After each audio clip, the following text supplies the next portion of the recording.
Hello guys, good afternoon. তোমরা সবাই কেমন আছো? তো আজ হলো পয়লা বৈশাখ। তোমাদের সকলকে পয়লা বৈশাখের শুভেচ্ছা ও ভালোবাসা রইল। তো দেখো, আজ আমাদের ঘরে পয়লা বৈশাখের কত সুন্দর সুন্দর মেনু হচ্ছে। আমার বাবা এখানে চিকেন রান্না করছে। তো নর্মালি আমার মাই করে, কিন্তু বাবা বললো আজ আমি চিকেনটা রান্না করি। তো বাবাই আজকে চিকেনটা রান্না করছে। দেখো, দেখতে কি সুন্দর লাগছে, লোভনীয় লাগছে। তো দেখতে পাচ্ছ কালারটা কত সুন্দর এসেছে।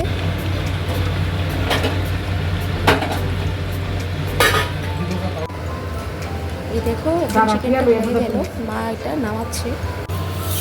এখন আমার মা খাচ্ছে ইলিশ মাছ। তো এখানে ইলিশ মাছ ফ্রাই হচ্ছে, তারপর ইলিশ মাছের ডিম ভাজা হবে।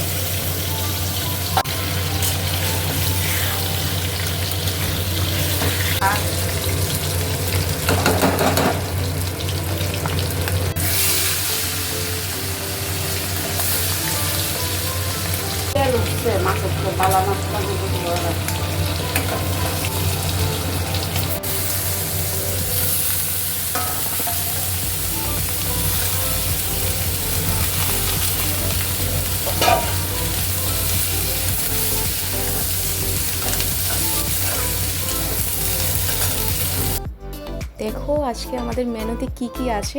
এখানে আছে পোলাও, ইলিশ মাছ ভাজা, বেগুন ভাজা, কুমড়ো ভাজা, ইলিশ মাছের ডিম ভাজা, মাটন, চিকেন, মিষ্টি, আইসক্রিম, কত কিছু।